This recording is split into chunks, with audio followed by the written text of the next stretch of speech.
हर चीज की दो बार रचना होती है। यदि आप अपने जीवन में कुछ चाहते हैं और आपके मन में उसकी साकार कल्पना नहीं की है तो वह चीज आपको नहीं मिल सकती।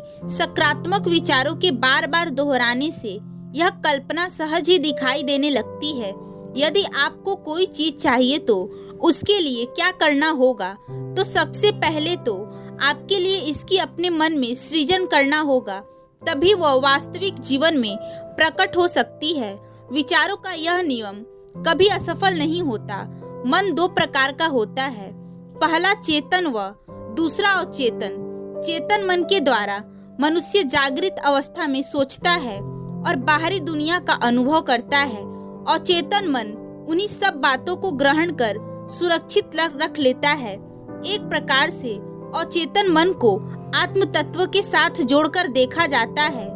एक नियत परिस्थिति में अचानक प्रतिक्रिया इसी अचेतन मन से आती है और इसी को आत्मशक्ति भी कहते हैं। दुनिया के सभी धर्म विश्वास के रूप में है और विश्वास कई तरीकों से स्पष्ट किए जाते हैं। अपने जीवन और ब्रह्मांड के बारे में जैसा विश्वास होगा मनुष्य को वैसा ही मिलता है। मनुष्य अगर विश्वास कर सके तो उसके लिए हर चीज संभव है। नेपोलियन को विश्वास था कि दुनिया में असंभव शब्द है ही नहीं और इसी विश्वास के चलते उसने बड़े बड़े युद्ध जीते। जहां पर सकारात्मक विश्वास मनुष्य को सफलता दिलाता है, वहीं पर नकारात्मक व निराशाजनक सोच मनुष्य को असफलता, संदेह व आत्मविश्वास में कमी की ओर ले जाती है। आज चारों तरफ आपाधापी और स्वार्थ प्रतीयता ने अनेक नौजवानों को नकारात्मक सोच की तरफ अग्रसर कर दिया है। जब यह सोच ज्यादा बढ़ जाती है तो अचेतन मन ऐसी स्थिति में आत्महत्या जैसे अपराध करवा देता है। इससे यह सिद्ध होता है कि मनुष्य का अचेतन मन शक्ति का भंडार है, जिसमें जैसा मनुष्य एकत्र करेगा उसका कई गुना वह पाएगा। इसलिए कहा गया है कि मन के हारे हार है और मन के जीते जीत। अमेरिका के डॉक्टर मुर्फी जोसेफ ने पता लगाया कि यदि चेतन मन को विश्वास हो जाता है कि वह अब ठीक हो सकता है तो अचेतन मन उसे पूरा करने के लिए शक्ति पैदा करता है और अचेतन मन के आदेश पर मस्तिष्क उसी प्रकार के हार्मोन पैदा करके उस कार्य को पूरा करता है।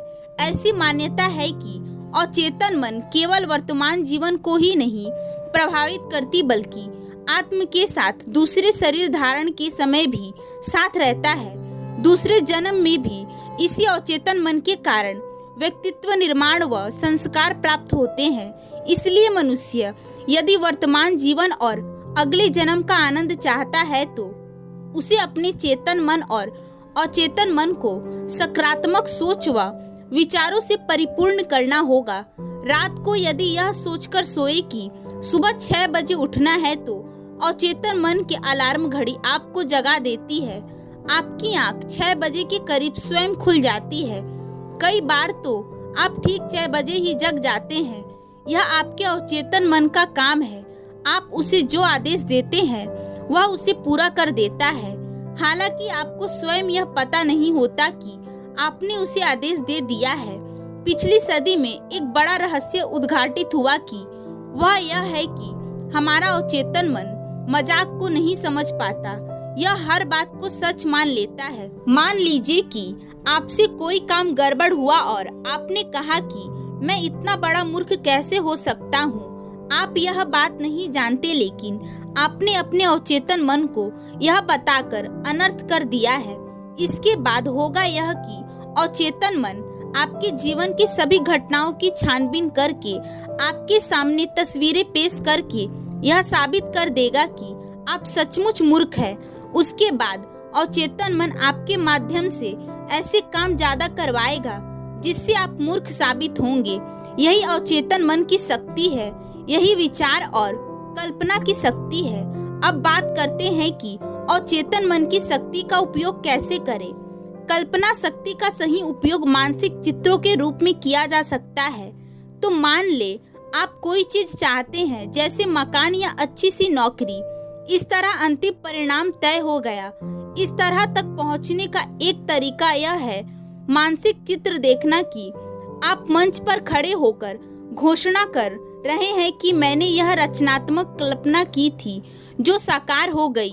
दूसरा तरीका यह मानसिक चित्र देखना कि आप उसी घर में रह रहे हैं और अपने दोस्त को बता रहे हैं कि यह पूरा घर मेरे नाम है, इस पर कोई लोन नहीं है, मैंने इसे अपने नाम पर खरीदा है। जब आप यह करेंगे तो कुछ समय के उपरांत आप हैरान रह जाएंगे कि आपको अपनी मनचाही चीज इतनी आसानी से मिल गई। आपको अपना मनचाहा घर या अच्छी नौकरी कल्पना के उपयोग से मिली है। वैसे आपका अंतिम परिणाम चाहे जो हो, कल्पना उसे साकार करने में आपकी मदद कर सकती है। यदि आप डॉक्टर बनना है तो आप मानसिक चित्र देखें कि आपका क्लिनिक है, उसकी दीवार पर आपका सर्टिफिकेट लगा है और आप तारीख का भी ध्यान रखें। अगर मानसिक चित्र में साल या तारीख नहीं रखा तो उस चित्र के साकार होने में समय लग सकता है। चित्र देखते समय सब बातें यदि ध्यान में न रखा जाए तो गड़बड़ की आशंका रहती है। मान ले किसी को अमीर बनना है और वह मानसिक चित्र देखने लग जाता है कि वह खूब सारे नोट गिन रहा है। वह इस चित्र को लगातार देखता है तो फिर आगे जाकर होता यह है कि वह बैंक में कैशियर बन जाता है। इस स्थिति में मानसिक चित्र की शक्तियों ने काम तो किया, लेकिन उसे अपना मनचाहा परिणाम नहीं मिला। अब इसमें दोष कल्पनाओं का नहीं था, दोष तो उसके मानसिक चित्र का था। उसका मानसिक चित्र स्पष्ट नहीं था। वो जो चाहता था उसका मतलब उसने उसे स्पष्टता से अचेतन मन को नहीं बताया। उसने यह नहीं बताया कि मैं अमीर बनना चाहता हूँ और जो नोट मैं गिन रहा हूँ वो मेरा पैसा होना चाहिए।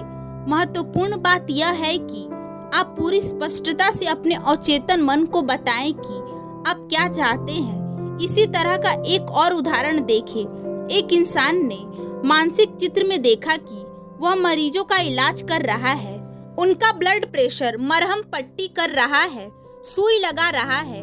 उसने जब बार बार इस मानसिक चित्र को देखा तो फिर वह कंपाउंडर बन गया। इस तरह उसका मानसिक चित्र साकार हो गया। वो बनना तो चाहता था डॉक्टर, लेकिन बन गया कंपाउंडर। एक बार फिर गलत मानसिक चित्र बनने की वजह से उसे इसका गलत परिणाम देखने को मिला। उसने अपने अंतिम परिणाम को पूरी स्पष्टता से नहीं बताया, इसलिए अनर्थ हो गया। इसी तरह एक इंसान ने देखा कि वह डॉक्टर बन गया। चित्र सही था, लेकिन उसने समय व अवधि का उल्लेख नहीं किया था, जिसका परिणाम यह निकला कि उसे कई साल लग गए।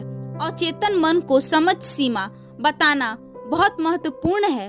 आप सम्मुख परिणाम कब तक चाहते हैं, इसकी अवधि निर्धारित करना भी जरूरी है। मानसिक चित्र देखते समय आपको उस भावना को भी महसूस करना होगा जो अंतिम परिणाम पाने पर आपको मिलेगी। अगर आप अपने सपनों का मकान खरीद ले या आपको मनचाही नौकरी मिल जाए तो आप कितने खुश होंगे। बस उसी खुशी को कल्पना चित्र में महसूस करें, जिस खुशी को आप पाना चाहते हैं। जब आप उस खुशी को महसूस करते हैं तब आप चुंबक बन जाते हैं और उस अंतिम परिणाम को ज्यादा तेजी से अपनी ओर आकर्षित कर लेते हैं।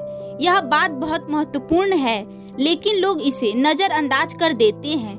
वह कल्पना तो करते हैं, चित्र तो देखते हैं, लेकिन आनंद की भावना को महसूस नहीं करते। वह यह भूल जाते हैं कि भावना ही तो वह ट्रिगर है जिससे अंतिम परिणाम साकार होना शुरू होता है। हाँ, आप इस बात का ध्यान जरूर रखें कि आपको अंतिम परिणाम ही तय करना है, तरीका तय नहीं करना है। आपको सिर्फ लक्ष्य तय करना है कि उस लक्ष्य तक कैसे पहुँचे। यह तय नहीं करना कि मुझे इसी कंपनी में ही नौकरी मिलनी चाहिए, ऐसी ही मिलनी चाहिए, फलाना इंसान इस कार्य में मुझे मदद करेगा तभी नौकरी मिलेगी। कुदरत आपकी मदद करने के लिए सबसे अच्छा, सरल और सुगम रास्ता खोज लेगी। आपको तो बस इसे इतना भर बताना है कि आप अंतिम परिणाम क्या चाहते हैं। यदि आप अपने अचेतन मन से कहते हैं कि मेरी मदद करो, मुझे अच्छी नौकरी की सख्त जरूरत है, तो इतने भर से ही आपका संदेश अचेतन मन तक चला जाता है कि आपको क्या चाहिए। यह महत्वपूर्ण है। आप केवल मंजिल तय करें, रास्ता तय न करें, केवल लक्ष्य तय करें, तरीका तय न करें। वह सब अवचेतन मन पर छोड़ दे तो आप भी अवचेतन मन की शक्ति जरूर प्रयोग करें।